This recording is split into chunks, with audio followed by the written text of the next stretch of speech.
Good morning. I'm thrilled to welcome you all, both as a board member, thank you AJ and Alan, as well as an investor on behalf of the Overdeck Family Foundation to this event. I'm only going to speak for 60 seconds, so I'm going to just read because otherwise talking about Saga, I can talk way more than that. So just really quickly, Overdeck is a national foundation, and we invest exclusively in education to unlock potential for kids. And almost 7 years ago, we first invested in Saga. We saw an opportunity to tackle the challenge of not whether tutoring works, but whether it works cost effectively in schools, and how you could do it in this cost-constrained world of public education. We wanted to change the narrative about tutoring being too expensive and only certain types of people having it. At the time we funded Saga, we were trying to see whether we could have a cost-effective, evidence-based, scalable solution happen in the school day for students attending high-need schools. Today, we are excited to share that we continue to be excited about investing in Saga, as they've allowed in-school high-dosage tutoring to become a reality for many of today's students. When I attended public school many, many years ago, no one had in-school tutoring. And today, 1 in 10 kids, we can merit the data, but there's progress there around who is receiving high-dosage tutoring. So what I want to say is there's no denying that tutor is gaining momentum, and Saga is a really critical part of making that happen. So I want to welcome you. I want to thank everyone in this room who contributed to making that a reality. We're really proud, immensely grateful, and with that, I just want to turn it over to AJ to begin.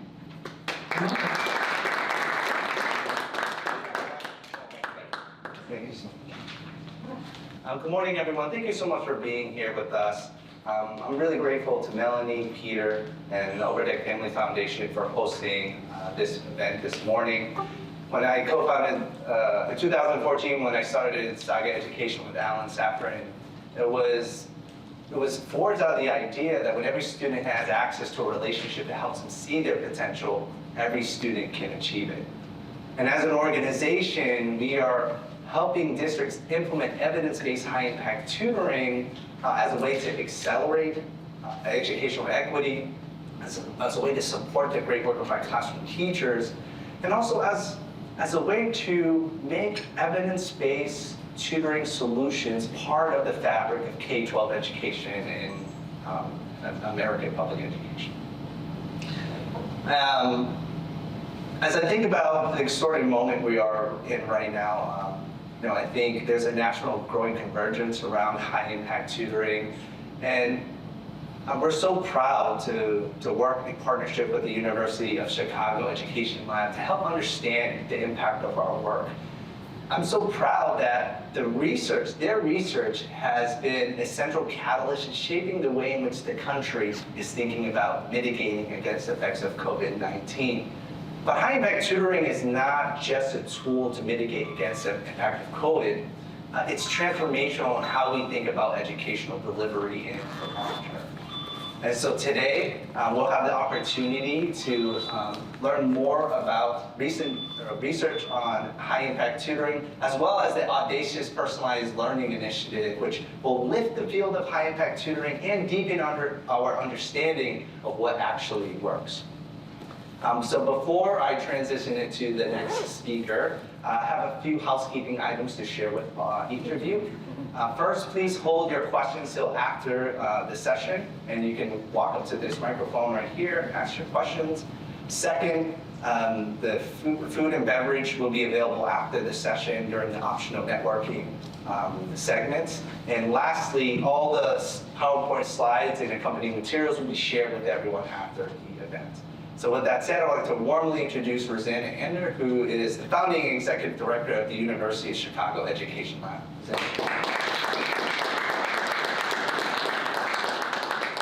I just want to also echo AJ's thank you to Overdeck and to have the opportunity to be in this beautiful space to talk about this important work. It's really been a labor of love for many of us for many years, and to be at this point where we can share these really incredible findings that really are the springboard for, I think, a transformational national effort. So let me just so just a little bit about who we are. The University of Chicago Education Lab was founded about a decade ago, and our sort of mission is to not just study the world as it is, but to use the power of social science and evidence to have really transformational real-world impact. And in the area of education, we know how important a high school diploma is for every life outcome, and still far too many children in this country aren't even getting the benefit of that. And so we wanted to use a place like the University of Chicago to really demonstrate what is possible when you bring to bear the best available social science in partnership with frontline practitioners and policymakers. And I think there is no better example than the work that we've been able to do with Saga. So again, what we try to do is design in partnership with practitioners, promising strategies, carefully evaluate them and measure the impact in a way that is really generating unimpeachable evidence about causal impact, and then to work with the public sector, because we cannot have impact at scale if we're not working directly with the public sector. So partnering with the public sector to scale those best practice ideas. And just to sort of elaborate on give you a very concrete example, we tried in 2011 to get Saga, what was Match then, now Saga, to come to Chicago. When we talked to leaders in the Chicago public schools about what were the barriers to young people getting a high school diploma, we heard over and over and over again, high school math was a gatekeeper to a high school diploma. It's required to get a high school diploma, and so many kids get into high school and are not able to get through their math classes, and then they end up ultimately dropping out. So we looked first locally and then ultimately nationally to find what the most promising strategy out there might be to remove that barrier that was keeping kids from getting the high school diploma, the free public education that they are entitled to. And we were fortunate enough to find the work that Match Tutoring and now Saga was doing, and the tremendous promise that it had. They were generous enough at the time to give us their playbook. We at the University of Chicago basically hired tutors based on their model and delivered their model of tutoring in Harper High School, which is on the south side of Chicago in the Inglewood community. It's a high school that over the course of 1 year had 29 children shot. This was not picking an easy high school to work in, but really trying to make sure that the kids who most needed these kinds of supports were prioritized. We were able to serve 50 kids, did a careful study and measured the impact. The results were absolutely astounding. That led to Saga actually coming to deliver the program in Chicago the next year, and over many years we've been able to work with them. They've been able to serve about 5,000 students in Chicago, and our goal now is to take the partnership that we have with Saga Education and really go big nationally, and to serve at least 50,000 kids over the next couple of years using these high impact models of tutoring that we've been able to learn through Saga. And as Melanie mentioned, the work that we've done and that others have done, Matt Kraft and Susanna Loeb and others, I think have really demonstrated the huge potential that this has. And it's great that 1 in 10 kids are getting it, but that's not scale. And so our goals are really ambitious. We need to make sure that this isn't just a sort of a pandemic recovery, but this becomes standard operating procedure in our public education system so that all kids can get the education that they need that unlocks their future for them. So I think with that, I'm going to ask my colleague Monica Bott, who's she's the brains, I'm the brawn, so she's going to walk through the evidence here. So thank you for being here.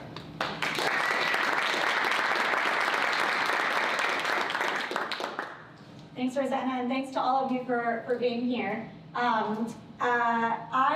Rosanna talked a little bit about learning loss during the pandemic, and I want to touch on that for a second because ostensibly that's why we're all here. We should be worried about the sort of steep declines in learning that we saw during the pandemic. This is data from the Nation's report card, as it's often called, and you saw a 7-point decline just in those 2 years in math education. We do see steep declines in math in particular, and there's reason to sort of worry about this. Now, there's a world in which you might say kids are resilient. This is just, in the next data point that we have, this is just going to go back to where it was. And I sort of challenge us to think about the reason that this data point is so predominant in our narrative currently, and the reason that we should care. If all students lost equal amounts during the pandemic, then we might be able to rely on strategies that we were using before to try to say, okay, how are we going to sort of continue to lift all students up? But what we actually see is that along race and class lines, we see differential learning loss. And what that means is that for every year that a student is going to school, school is going to be less helpful for them. And I'll talk about why that is for a second, and why the sort of core technology of tutoring can actually go in to accelerate students' learning. But I think this is a reason that we should really care. And right now, we're sort of on the tail end maybe of talking about the impacts of learning loss due to the COVID-19 pandemic. It's not because it's going to go away, it's because I think people are going to be tired of hearing about it. But the truth is that we have been sort of working on addressing long-standing disparities in educational achievement and performance for decades. And because the educational system is sort of a product of our society, you often see the sort of reflection of inequities in society come through in the educational system. And if education as a sort of public educational system is going to live up to its promise to sort of be the machinery of social mobility, then we really do need to find a way for some kids to learn more than other kids in the same amount of time. And that requires sort of the design thinking that Saga has brought to the table, and it requires understanding whether that's getting us to the actual outcomes that we care about. Rosanna also mentioned this, which is to say there are key points at which we need to intervene because they are sort of essential for long-term outcomes. So we know that your dropout odds increase by sort of 4 times if you can't read at grade level by 3rd grade, by 5 times if you don't pass 9th grade required math or algebra. And so these are sort of critical touch points, and we know who the kids are who can't read by grade level by 3rd grade. We know who the kids are who aren't at grade level by 9th grade math. And so it's sort of incumbent upon us to understand what are the kinds of interventions that are going to work, and then how can we do this at scale. So here's just like a stylized example of this. On the left, you sort of see this student, this individual, who is on the on-track trajectory. So they're entering 10th grade at level, and they're going to enter 11th grade at skill level. And that's the sort of amount of learning, if you think about it, that they need to do. That's the sort of trajectory of learning that they need to have. If you have a student who is entering 10th grade at a 9th grade skill level, you can see that sort of slope, that rate of learning is steeper. Now imagine you have a student who's entering 10th grade at the 6th grade level, which we know happens all the time. You can see that slope of that rate of learning is so steep. It's so steep that it might even seem insurmountable. It might seem insurmountable to staff in the school. It might seem insurmountable to the student who has sort of internalized this message of, I'm not good at math, I'm not good at school. But actually, we have evidence that that's not true, and I think that should sort of give us hope, not just from the past tutoring studies that were mentioned previously, but also from the evidence I'm going to show you today. But really, this is the sort of key. We need core technology, and I do mean technology, but actually I just mean we need some innovation and intervention that's going to work to have some kids learn at a rate that is faster than others to sort of surmount that steep slope. But the good news is we already know the pedagogical solution. And that is, no matter what discipline you're in, if you think about the way that any of us learn, it really is with sort of this individualized attention, accessing content in a way that is familiar to us, that we can sort of practice. You start to practice, and then you learn, and then you do something just a little bit harder than that, and you have somebody coaching you through it. The analogy I like to use is running. So I was never a struggling learner, candidly, but I was always a struggling athlete. And if you ask me to run a 5K, let's say, maybe I could do it. If you gave me a training schedule, then maybe I could do it. If you showed up at my house every single day, laced up my, watched me lace up my running shoes and ran with me, then I could definitely do it. And most people in the general population could run that 5K. And so I think that that's sort of the analogy here, where you really do need that individualized attention. And what I'm going to talk about a little bit with the Personalized Learning Initiative is understanding which kids need the sort of person coming to their house, watching them lace up their shoes, running with them. And there are some kids you can just say, here's a training schedule, please follow it, and that will work for them. And we can better allocate our resources if we know and can identify which kids need which kinds of interventions or tutoring, and not treating it like a blanket sort of one-size-fits-all intervention. But the good news is we know that's how people learn. We know that that's how kids learn. This is a picture that our faculty director, Jens Lundwood, likes to use to sort of indicate that going back to the 15th century, there were Oxford tutorials where you learned one-on-one from someone. But really the challenge is, how do you do that at scale in the confines of the American public education system? In a minute, you're going to hear from Principal Fanning, who was talking a little bit about how Saga came to his school. So I won't steal your thunder, but I will say that what I'm going to show you is the sort of potential of how you can take the recipe of what Saga has done and take that to scale. But it's true that there are constraints in the public education system that we still need to do some design work on. So it's no surprise, I think, to people in this room that research suggests that high-impact tutoring can dramatically accelerate student learning. So on the left, you've got the average amount of learning that a high school student learns in math. On the right, you have what the sort of in-person, 2 students to 1 tutor tutoring intervention actually showed for the studies that we did in Chicago between 2013 and 2015. This is doubling, and in some cases in the second year, tripling the amount of math that a student is learning. So there we go. There's that core technology that is going to help a student climb up that steep slope that I showed you earlier. So this makes tutoring one of the most effective and cost-effective interventions we've studied to date, and in a consistent way. So what's really remarkable, I was just talking to our colleague, Bo Paul from the Netherlands. He's been doing some work on Saga's model, and in study after study, we're able to replicate this finding, and that's very unusual in social science. And again, going back to my conversation with Principal Fanning and others today, we went to school districts and we said, we found the sort of like holy grail, the educational equivalent of nuclear fission, and they said, great, I'm glad it's effective, I'm glad it's cost effective, but it's cost prohibitive for me to be able to spend the money to do it. And so then we went back to our friends at Saga and we started to say, okay, well, why does tutoring work? Well, imagine you're a teacher standing in front of a classroom just like this of 30 students, much like yourselves. I won't ask you all to solve these problems, even though I know Alan is just itching to raise them. But you have teachers who are trying to teach students who are trying to work on problems on the left and on the right at the same time. You've got 30 students like this. What happened during the pandemic is that these problems got even further apart in terms of their skill level. And that makes the task of teaching, which is already pretty impossible, to be honest, the way that we've constructed it in America, even harder. So what are ways in which we can bring supports in to support teachers so that it makes this job easier for them? So there is a way. We think that tutoring works because you're able to individualize the instruction, as I talked about earlier. So there is a way to perfectly scale and individualize instruction, and that is on ed tech platforms that could do this. There's zero marginal cost, there's perfect replication, and there's no human capital management here. And so there are really good ed tech platforms now that are able to individualize instruction. You speak into a microphone if you're doing literacy. The platform sort of diagnoses what you're stumbling on. They give you supports to do that. That's great.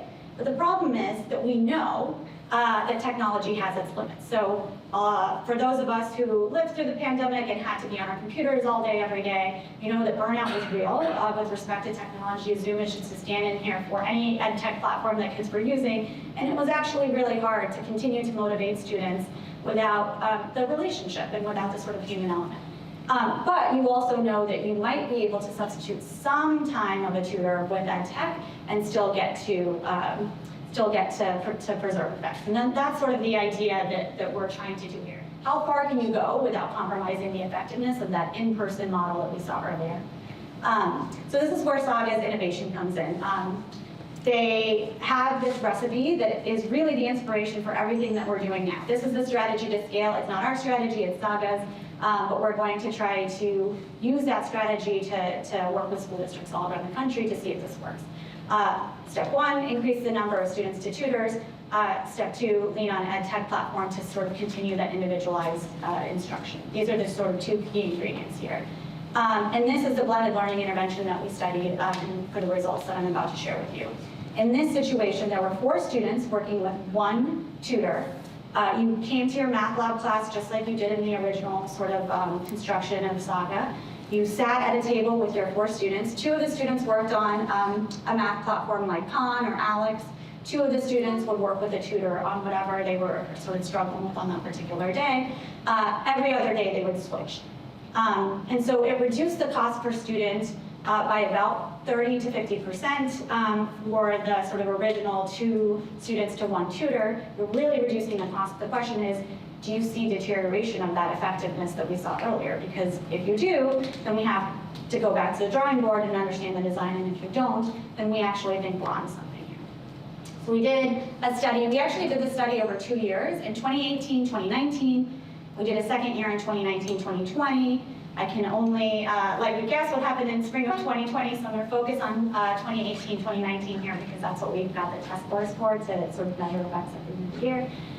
We had about 800 ninth graders in 2 schools in Chicago. We had about 1,200 ninth graders in 4 New York City DOE schools. Essentially what we did is we were inclusive and took all incoming ninth graders in the targeted schools, and then we said, Saga, what is your sort of capacity to serve students?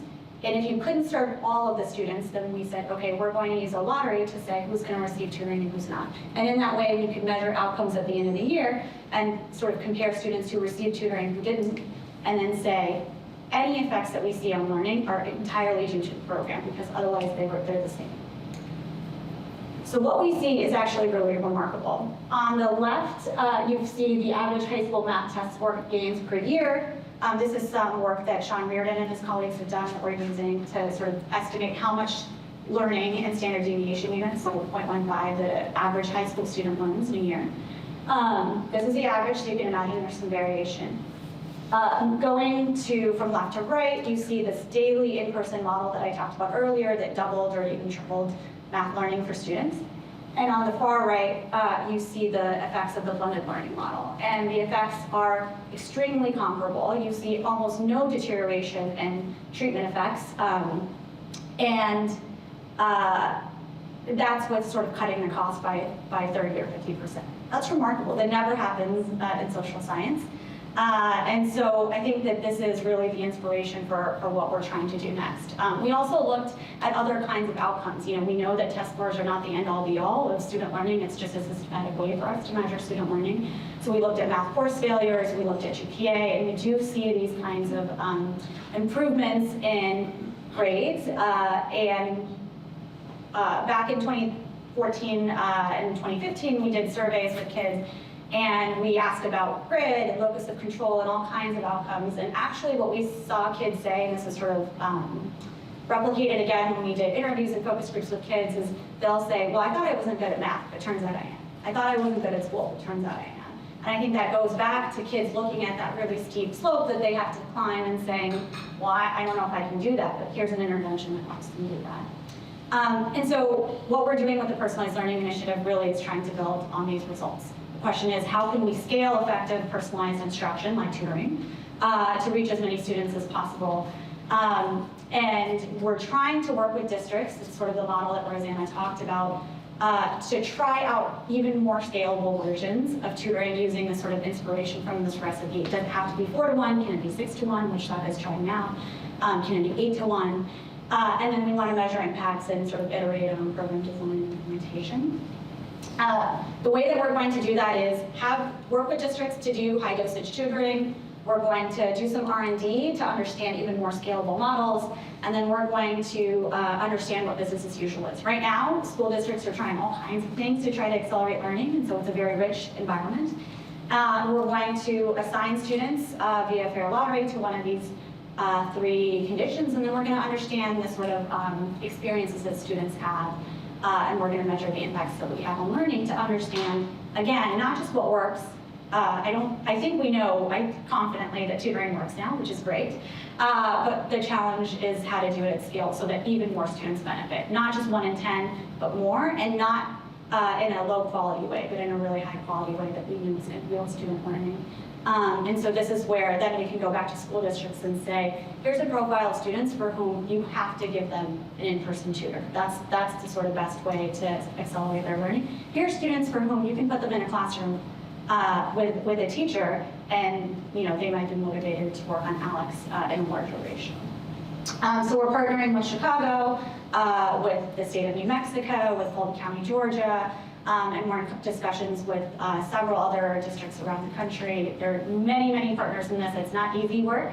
Somebody was saying earlier, why is everything we do so hard? But this is really a change management strategy, I think, to understand how instruction is delivered and how can we use tutoring as sort of part and parcel of how it's delivered. If we know that's a pedagogical solution, how can we do that in a way that's supportive of students and honestly teachers as well? So happy to take any questions, and thanks for your time. I'm going to pass it on to Asia, Daryl, and Principal Fanning to have a little discussion about what this looks like on the ground.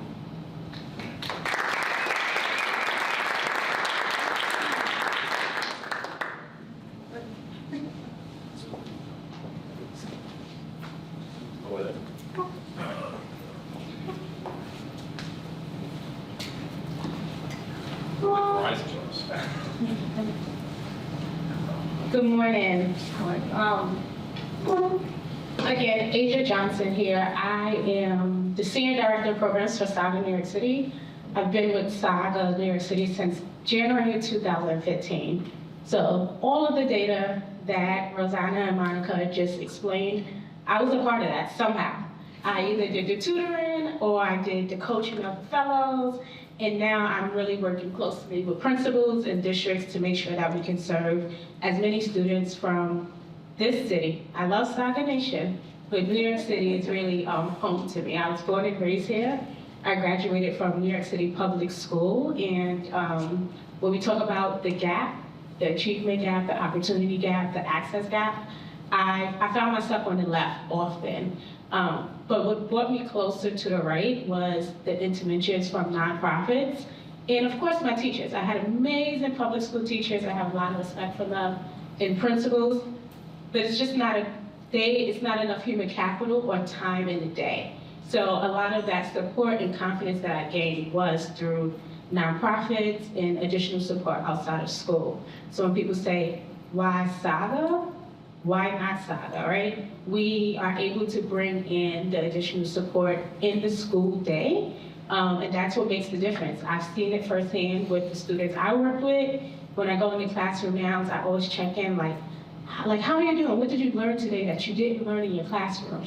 And I always get this phenomenal answer. So it's like, yeah, I learned this, my tutor really helped me with this, or I saw this in class, but now I have a better understanding, and that helps me remember why we do this work and why it's so important. And the data tells the same story. It doesn't tell the whole story, but it tells the same story about how these two things are connected. So I had the privilege of working with Principal Blake for 6 years now. We've been at Fashion for 6 years in different models, most recently in our blended live online model, and with David Fannin at APR up in Harlem, born and raised. And we've been there for 3 years doing the same model. So I'll let them introduce themselves, and then we have a few questions for you about how this program really impacts your communities. I guess I'm in the wrong place because I thought I was here to talk about the Knicks. But okay, I guess we can talk about something. Anyways, hi everybody. My name is Daryl Blank. As Aisha said, the principal of the High School of Fashion Industries. I've been at the school for 27 years. I was a teacher there, an assistant principal, and now my 13th year as principal there. And we have about 1,600 students, grades 9 through 12. They're coming from all over New York City, all the 5 boroughs. They're coming at way different levels, coming in academically, socially, emotionally. And the special thing about the high school fashion industries is that in addition to all the classes that they take, they have a major. So fashion design, art, photography, business, web development. And so sort of like a portion of their school days in the major, and then the portion of their school day is in their academic classes. Obviously, math is their favorite class of the school day. But it's a really nice place to be in, and we've been very fortunate to have Saga in our building for those 6 years. We actually got Saga because a school, like I think it was in the Bronx, had Saga, and for some reason they really weren't utilizing it, and I guess I knew somebody that said, oh, maybe Daryl in the high school fashion industries can use it. I was like, I thought I just hit the jackpot. I was like, wow, this great math tutoring program, and it was really, it's been that way ever since. So I've been told I got a big mouth, so unless someone can't hear me, and I'm from Brooklyn, so not talking with my hands is torture.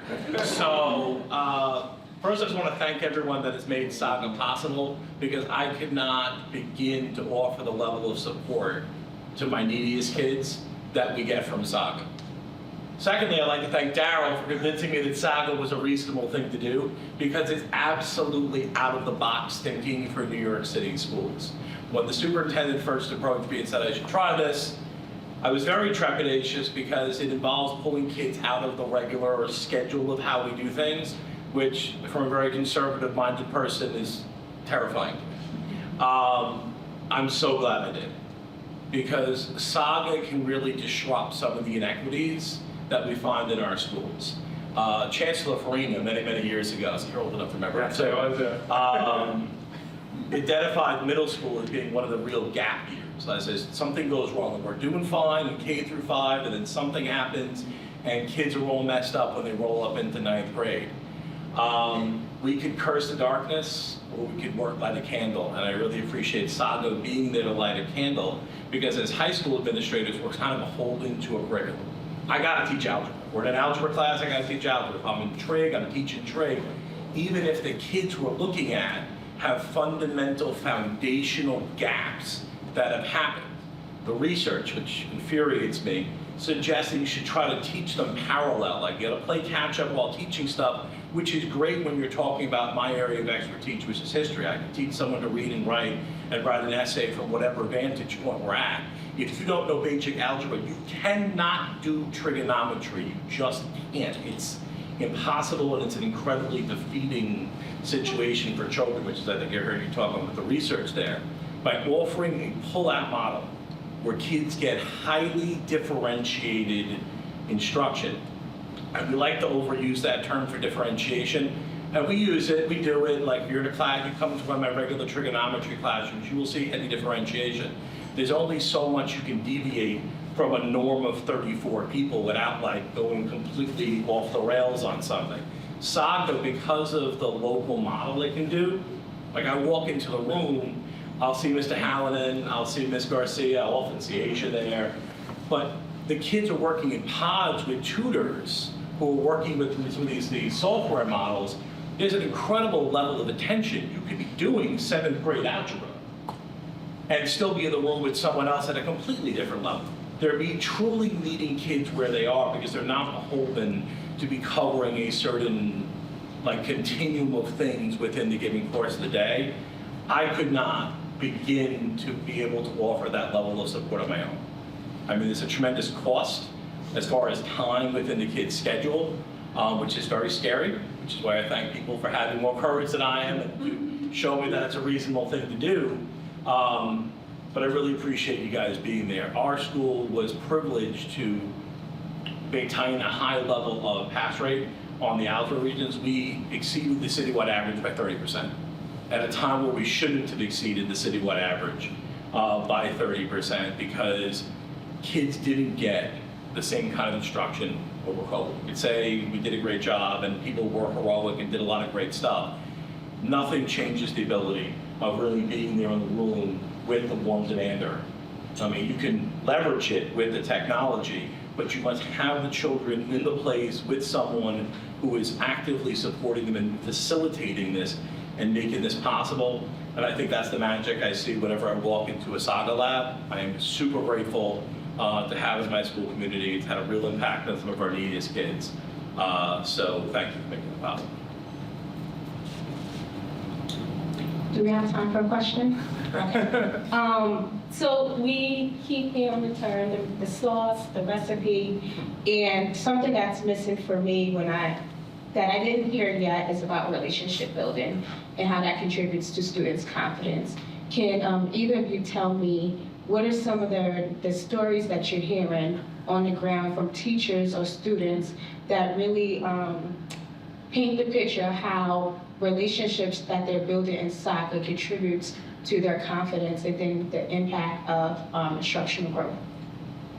I can take it a little bit. I just think that one thing that they always survey students on, do you have like that adult in the building that you can sort of like confide in and trust? You can't underrate, right, having that one ally in the building. A lot of times for our Saga students, it's the Saga tutor. It's who's in that room, because they're not just teaching them, right, the math, the algebra. They're just sort of like looking out for them, caring for them as a safe space and an ally. And so it's really, we obviously have like academic goals for our students, but we want our students to feel great when they come in the building. We want them to feel safe. We want to feel like people are looking out for them, and that's what Saga does with the math. So it's really just a great combination, and just the environment when they walk into that room, it means so much to them, and it's really that ally cannot be underrated in a student's life. I work with a lot of CBOs. One of the things I like to keep in mind is it takes two people to be in a relationship. You can't be in a relationship by yourself. Gabe and Ms. Garcia work in my school. I mean, you ask a teacher there, Mr. Hallam is a member of the faculty. They think he works for the Department of Ed. They think he belongs in the building.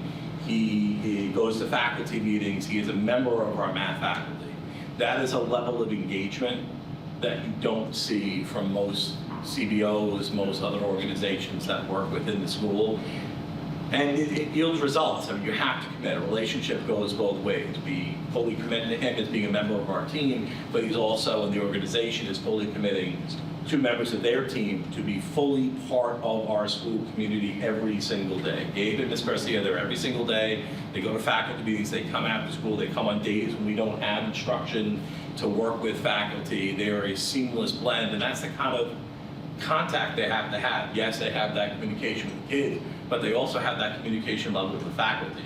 The algebra teacher who is paired with Mr. Hallinan and Ms. Garcia are having daily conversations with them about the students they share together and what levels of support they do. When they identify a kid as having a foundational math issue, they bring that back into Saga, and Saga knows to address that stuff. So it's got a real force multiplier effect, and it really involves both parties being. Yeah, I would say I would agree with that completely, right? That it's not only the students that feel supported, it's our math faculty, our math teachers that just like was said, it's so hard to teach math, to a room of like 30 kids, 34 kids, and so you have this support system in the school, and they're communicating with the math department, they're aligning their work with the math department, they're talking about individual students. It's crucial, that level of collaboration, and it just makes the program so much more effective, and it really can't exist without that collaboration. Right. And it's not happening in a vacuum either. The Saga labs at Fashion and what's your prop school? Health professions. I can never remember for some reason. Health professions and Randolph intervisit. We visit each other's lab. We see how different locations are doing things differently and really share information. It's been very interesting. One more question? Okay, great. I know that at the admin level, you may be farther removed, but is there a particular success story, either from a parent or student, that you can share with our audience that really paint the picture of the impact Saga has on your community or an individual student? Well, I mean, over the years, right, we've had countless students and family members just, thank me for having, for helping their students, helping their child in math, right? That's the barrier to, to their academic success. So I can't really think of like one specific student. There's just been so many over the years. And I remember when we've had some forums over the years, right, where like, the math, this math tutor, the Saga tutor was like, that like rock that helped these students like through some very difficult times, not just the math. So it's really changed lives. 6 years worth of, changing lives at Saga. So I'll talk with the advocate as well. Kids tend to vote with their feet in New York City, and kids are like little lawyers, I like to say. They know exactly what they do to need to graduate. Mr. Fay, I don't even go to that class to graduate, right? One time right there. And in general, they decide that they don't need a class, they don't go to the class. I don't see that in Saga. When I walk by Saga classrooms and I walk around and see some of my most struggling students, I see kids who really need to be there, choosing to be there because it is not a place they hate to be. It's a place they know they're getting help, and sometimes, not as a knock to some of my math teachers, sometimes I will see kids in a Saga class that maybe didn't go to their math class that day because it's a little different of approach. It's a little bit more hands-on. Sometimes you could argue it's a little gamified in that it's an intentionally engaging experience that's meeting them where they are. Because who wants to be in a space where you feel like you're the only person that doesn't know what's going on?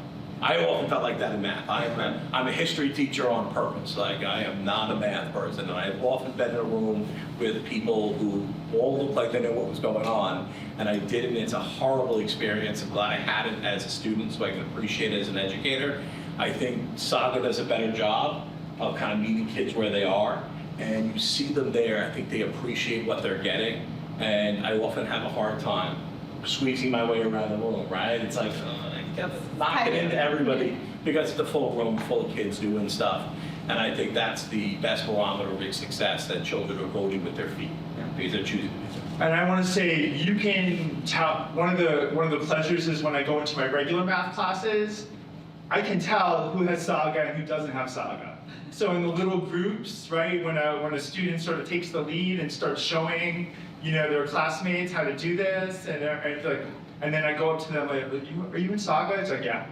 And like, you could just see that confidence in math, which comes out in the regular math classes. And it's just really like, and then you almost like feel bad, right? Because like, I wish all my students, had that Saga and that level of confidence that if you looked at their sort of profile, right, they should not be doing that.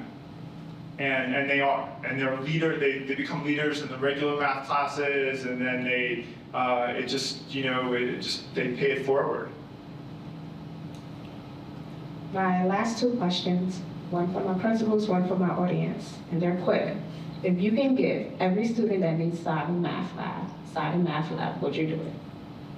I put every freshman in Saga Math class if we had the capacity for it. Yeah, agreed. And in my audience, will you continue to help us serve as many students as in Saga? I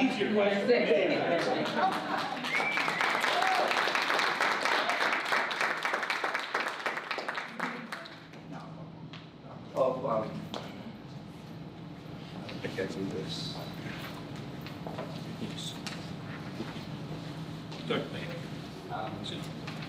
Thank you so much, Asia, Principal Blank, and Principal Fanning, for just sharing your stories. I mean, as we geek out over standard deviations, I think it's really important to recognize that we're not just talking about data, we're talking about amazing students.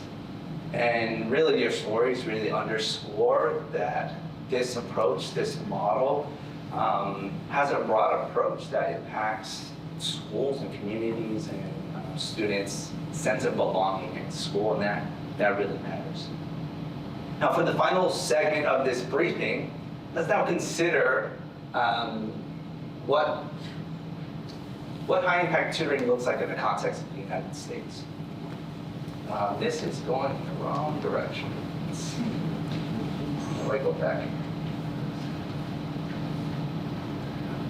Now, at Saga Education, we're empowering school districts to implement high-impact tutoring on their own. In a world beyond ESSER, this is the pathway for sustainability and scaled impact, right? When they make it part of the fabric of how they approach scheduling, how they approach budgeting, and how they approach deploying human capital. And there's two important reasons why schools and districts should do this.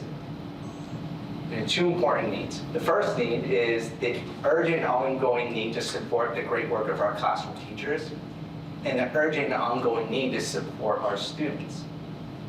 Now, as districts and states start to invest more resources into evidence-based high-impact tutoring, it's important. There are two important things to take into account on the policy side as well as the implementation side.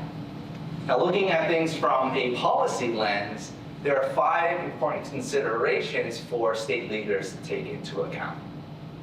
The first thing is recognizing that not all tutoring is created equal. So with that said, it's important for state leaders to provide guidance on key tenets that lead to success that's grounded on solid research and evidence. I want to, in my work doing policy, no one likes to be told what to do. That's just a reality. So one of the things we've been doing talking to state policymakers is creating voluntary standards for evidence-based high-impact tutoring, giving flexibility to district leaders, because that's really important to them. And so if a district leader wants to go outside the key tenets of high-impact tutoring, they can, but they should be encouraged to conduct additional evaluations to see if in fact it was a good idea to do so. The other important consideration and value-added of high-impact tutoring is that it reimagines our approach to deploying human capital. So what state leaders and district leaders could do is leverage high-impact tutoring to cultivate and nurture the next generation of highly qualified teachers. And so districts can start the process of establishing partnerships with colleges and universities and thinking about policies to create intentional tutor-to-teacher pathways. And we already see this work emerging right now in the United States. Arizona State University is doing this. Roosevelt University in Chicago is taking steps in this direction. Also, American University as well. So we're very excited about what can come to making high-impact tutoring a great talent pool for our schools and districts.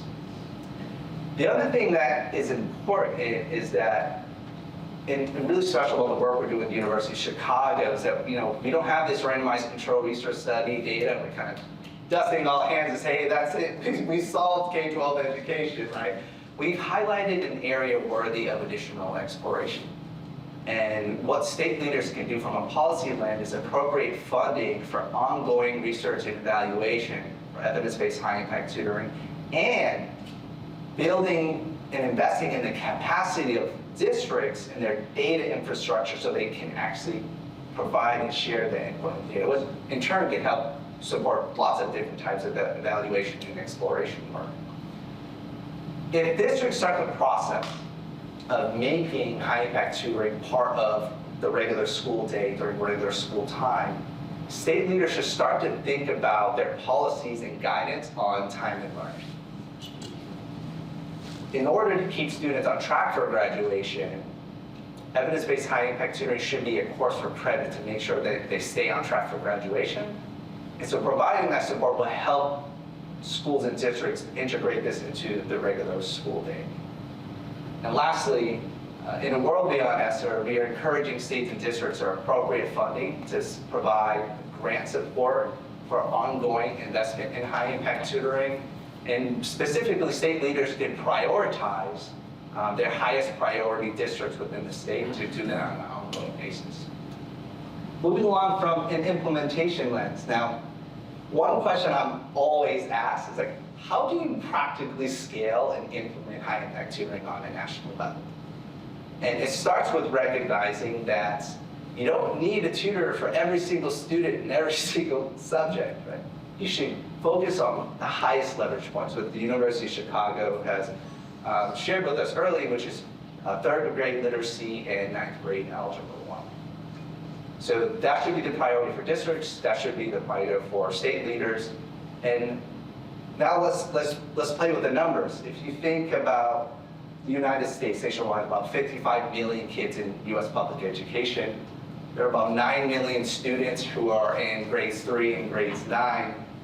And let's say you had a model where a tutor had a caseload of 30 students, you would need a national tutoring corps of roughly 100,000 students to support the 1/3 of students who are at the highest risk of dropping out at those key gatekeeper subjects in grade 3 and grade 9. At $1,000 per student, that's roughly a $3 billion investment. There is a pathway to a practical investment in a nationwide initiative for high-impact tutoring. The second question I'm always asked, like, where the heck do you find all these tutors in a situation where we're struggling to find great human capital? Where do you find them? And the solution to that is implementing live online tutoring following the key tenets of high-impact tutoring. Now, a lot of people gasp when I say that, like, are you insane? But it's really important to understand that the remote instruction that happened in the context of COVID with teachers is very different from live online tutoring that can take place, right? You're not trying to provide instruction to 30 or more students on Zoom. What we're talking about here is a scenario where a tutor can work with 2 or 3 students, and it's happening during the regular school day, so the technology is provided to those students. So you get around the digital inequities that took place in the context of COVID. Now, I also want to say that when you're not constrained by geography, you dramatically open the pool of people you can qualify to do this work, and identifying people who have the skill sets that you need to support your students. And this is really important. Like, if we want to have a practical approach to scaling evidence-based programs, we have to find a way to make it accessible to most schools and districts in the United States. Like rural communities, suburban communities, they don't have access to the same kind of ecosystem as New York City or Chicago public school. So they are going to rely on live online tutoring models so that they can provide the support to kids. The last thing I will say is that, I'm talking to you today not just as a co-founder of Saga Education, but as the first generation of students who received the benefits of high-impact tutoring, and it was game-changing for me. Look, I get it. I get it in a visceral way, the power of having this in-person support.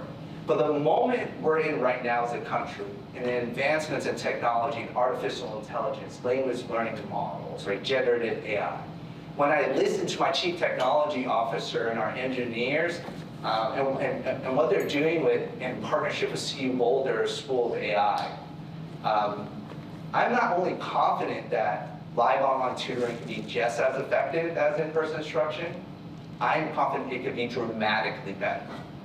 This is the moment we're in public education, and I believe it can be dramatically better in the near future. There's already emerging studies really pointing to this direction. There are 8 external studies, some are randomized trials, some are quasi-experiments pointing to the promise of live online tutoring, and there are 3 quasi-experiments of Saga-led programs. One of them were conducted by the University of Chicago that also shows promising outcomes. As we think about implementation, we're not just talking about ad hoc tutoring here. We're talking about an intentional approach to align with grade level standards and to align with classroom instruction. So this means you have to have high quality instructional materials that make sense for a tutorial context. The same way we have those expectations for regular classroom instruction. So that's an important aspect that sometimes is overlooked when it comes to implementing evidence-based high-impact tutoring models. If I had to pick once you get beyond the logistics, once you get beyond the design, you have to have a thoughtful plan for coaching and supporting tutors. If I had to pick a secret sauce for high-impact tutoring, is having an intentional approach for training and ongoing professional development. And from what I see that's happened across the landscape, this is something that lots of districts are overlooking, but they have to have a plan in place. And this is particularly important if you're working with rookie educators who are new to the space. Providing that support will help them come up a learning curve at a much faster rate so that they can become incredible instructors. Now, with that last point in mind, it makes us think about who do we hire to actually be the tutors for us? And there's so many interesting ways you can approach it. Like you can hire retired teachers, or you can recent college graduates. But one thing that I caution us against doing is making tutoring fall on the backs of our classroom teachers. High impact tutoring is designed to support the great work of our classroom teachers. Teachers are already overextended, and we should be very cautious about models that are pushing that work to our teachers. And the last thing I will say from implementation perspective is starting small before you go big. And this will create the conditions for, as Monica suggested, better change management. And you can take the time to design a program and setting up for long-term success within your district. Getting early adopters and getting understanding of the impact it can have within your global context. And so if we're mindful of these considerations on a policy perspective and implementation perspective, we can ensure that tutoring programs are more likely to be successful and in turn support our students nationwide. And so with that said, that's the end of the data briefing. We can open up for Q&A. Thank you very much, everyone.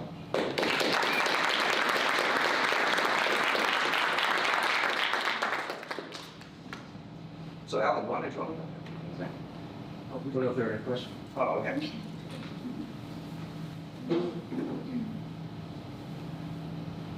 What do you get? No.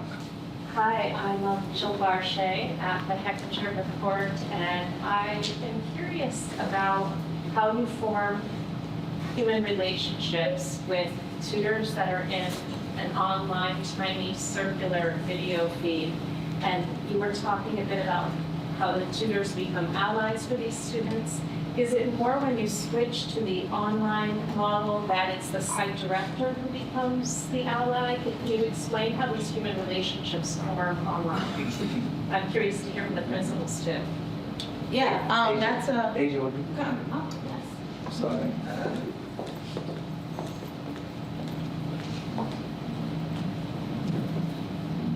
That is a great question, and I'm just going to reiterate it to make sure I understand it right. How are we building relationships between fellows and students via our online platform? And then you also asked, is it the site director or the person in the building, that's our site director, that's building the relationship? And the answer is to that second question, it's a little bit of both. It starts with the leader in the room. If you have a strong leader that is working, our site directors don't only coach for academic quality, but they also coach in relationship building. So they're paying attention to what's happening on the platform. Are you checking in with students? Are you asking about other classwork besides math? Are you connecting with families? And in New York City this year, we also introduced, we had our tutors come in at the beginning of the year, and they're going to come in at the end of the year again. And that definitely made a difference in starting the relationship off stronger. It didn't take as much time as it did in the past. But the relationships are there. As Principal Fanning said, we have students come into Saga Math Lab that don't go to the algebra class, not because they don't like the algebra teacher or they can't do it, but the one-on-one is still there, the 301 is still there. We have private chat features within our platform, so students are confident to ask questions. So the relationship goes beyond the screen, and it's working for us. And David, go ahead. I just had my back, I'm sorry. So I just want to echo off of that. As I said before, Gabe, Mr. Hallinan, the site director at Randolph, is a member of the faculty. The kids look at him as like any other teacher. They have a relationship. I do know he speaks to parents because he did participate voluntarily. Maybe it doesn't work for me, but he voluntarily participated in parent-teacher conferences. He does regularly contact parents to follow up. So he is definitely someone who builds relationships with the kids because he's physically present, as does Ms. Garcia, who assists him. Beyond that, though, I have heard children anecdotally speak of the people they engage with online in a positive way. They refer them by name. They do have a relationship. I never get to meet them because I've never sat down and like done the thing. But so I don't really have a connection with these people, but the children certainly have a connection with the people and have articulated that on several occasions in a very, very positive way. Jill, I'll just add a little bit to that. So the key is the platform has got to the best of its ability recreate in a vertical world what we used to create in the horizontal across the table. The platform's got to have video, it's got to have audio, it's got to have chat, it's got to have an opportunity for a tutor to take the kid out of the room, to go to a breakout room off the screen as you would do in a real setting. You take the student out to the hall. Here we have a breakout room. So it's got all the elements of the in-person relationship, but Zoom doesn't have that. You need a platform designed specifically for live online instruction. That's a key condition to reach that question of how do you build effective relationships. And I think there's other inputs, but the evidence is from the kids. I was at David Fanning School yesterday. The kids talk to their tutor by name, the tutor talks to the kid by name. The tutor, remember, on the back channel is also communicating with the parents or guardians of that student regularly. So there's the relationship is both what you see and what's been done behind the scenes to build a relationship with the student, the student's teacher, and the family back home.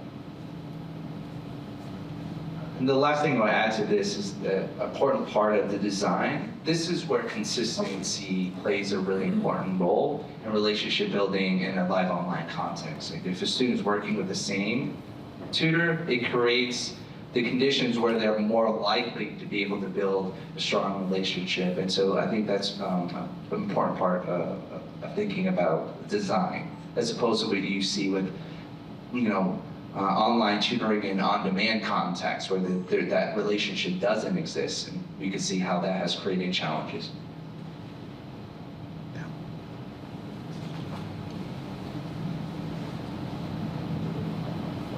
Go to the microphone. Thank you, Joe. Hi, it's Sarah Darville with Chalkbeat.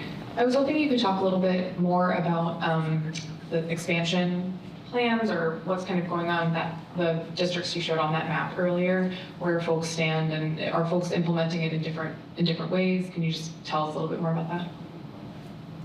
Sure, I'm gonna stand up too so you can see my face. We've actually brought Saga on to be our partner, so we brought them over to the darker light side, depending on how you want to see it. So instead of being the direct service provider, thank you. Instead of being the direct service provider, Saga is actually going to be part of our team to see the studies we've done so far with Saga have been of their direct service program. Now we want to say, can Saga be in this sort of consulting role and give their playbook to districts and provide some assistance to say, in that model, is it just as effective? And so what we're doing there is we're partnering with districts to help them implement high-impact tutoring in the way that follows the evidence base. And I think what we've seen is that there's a lot of momentum around high-impact tutoring. Districts have resources to do it, they want to do it, but it's hard. And the primary challenges, I would say, are, and AJ touched on this, cost, scheduling, staffing, and curriculum. And you can see that Saga has sort of been there. They know how to solve these problems and these challenges. And at least 3 of them, staffing, scheduling, and the curriculum, are sort of challenges that we have answers to. And the cost is where the district sort of comes in, and that's why it's a partnership between all 3. So the first thing we do is, how do you sort of implement high-impact tutoring in a way that we know works, so it is more sort of resource intensive. And then we're saying, we have this partner who has these innovative ideas and practices. How can we sort of incorporate them into developing a different kind of model of tutoring that is perhaps more scalable? So it relies a little bit more on educational technology. We're sort of playing around with the ratios of kids to students, playing around with where you're getting the staffing, the sort of the challenges that I just mentioned are also opportunities. And so what is some R&D we can do in this moment to develop models that will outlast the ESSER funding? And then that's the design work. We want to test those and measure the sort of effects of those interventions on student learning at scale. We've studied high impact tutoring at, I would say, moderate scale so far. This is really big scale. This is all kids, especially the kids who aren't raising their hands and showing up. And then we want to understand not just does each one work, but which specific kids does it work for. And so what we're doing there is trying to use AI and machine learning to understand profiles of kids beyond student groups. So oftentimes in education we think, kids with IEPs or kids who are of a particular racial or ethnic group, or kids, who are English learners. But actually, we see a lot of intersectionality. It's really hard to sort of like place kids in student groups.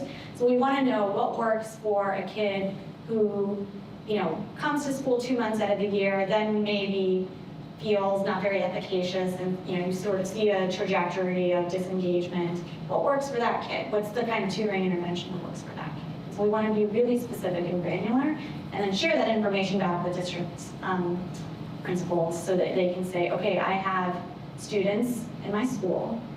I'm going to give the really intensive version of tutoring to these particular students and the less intensive version of tutoring to these students. And that way I'm sort of maximizing.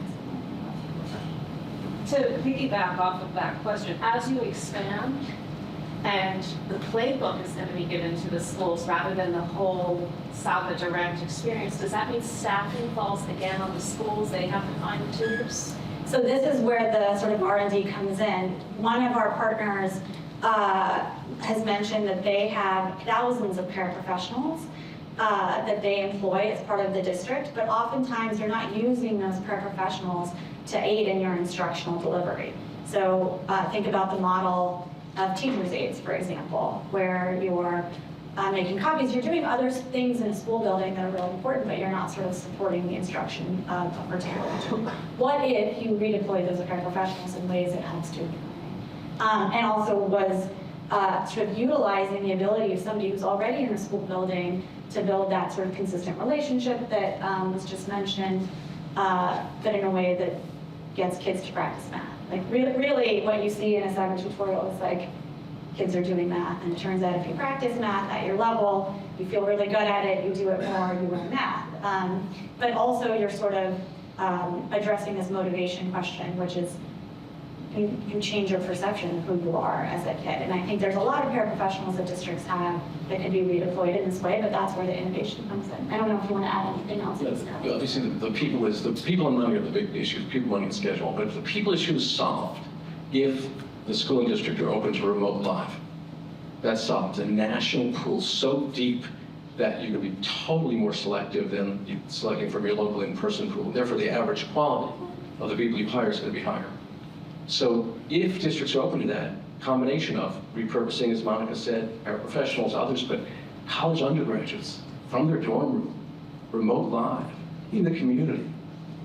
They don't want to travel, by subway in New York or by car in suburban or rural America. They could give you 3 hours a day, 3 days a week. Retirees, either weather is a problem or physical issues may be barriers, they're qualified to be remote live. If districts are open to remote live, that is the solution to the labor problem. Can I add one sort of editorial comment also just to make the point, sorry, building on your great question. I think that what makes Saga as an organization extraordinary and vanishingly rare is their goal is not to sell as many school districts their product. It's to figure out how to make this business as usual so that it can be internalized by the district, so it becomes standard practice, and their willingness to test everything that they're doing and build tools and a playbook that districts can, by and large, implement themselves so that they're not always hyper-dependent on a nonprofit to deliver this. And I think that is the only way to get to true scale, is if we make it as easy as possible for districts to do as part of their course of business. We're not there yet. We still need a lot of Saga's help, but I do think that is sort of the goal, is to not have a nonprofit have to sell their product to every district in order to reach the kids. Can I just build off of something I heard there? Something we've done with similar projects, but just building off the comment I heard Alan say. Some we've done a similar product. There's a tremendous workforce available with university students. We've done stuff with Teachers College at Columbia, with Barnard. I know when I was in college, I worked at the bookstore. That was a job, and it was something I did as part of my aid package and all that other stuff, and that's something that's very common in schools. So what would be a better experience, especially people who are in schools of education, working at a bookstore or working with children? I mean, the answer is enormously obvious, and I don't know, obviously it's something people above my pay grade would have to negotiate, but with university partners, they have the money. They have to find jobs for these students to do, and they frequently give them jobs for the sake of giving them jobs. This is a really meaningful experience, something I can't imagine they wouldn't be thrilled to be kind of putting their name on. So that would be my suggestion, way more than tapping some of those other resources, getting our pre-service teachers who are in the tens of thousands in schools to be more engaged with this kind of stuff. It goes to the issue of price. The biggest barriers are people and cost. If this undergraduate labor force, especially students receiving work study, much like coming from families like the kids that we want to focus on an equity basis, they're receiving work study, this college will sponsor some part of their wage. 50 to 90% of their wage can be sponsored by a college. They ever get a qualified undergraduate receiving as part of the financial aid package at $2 an hour. They're going to be paid $20. College could subsidize it. That will reduce the average cost of this per pupil. The big idea, and this goes a little bit to Sarah's question, like what's the future? The future is, right now we're about $1,600 per pupil as the cost to the district. You can cut that in half in two different ways. You cut it in half and half again. One half you can cut if the dosage is reduced.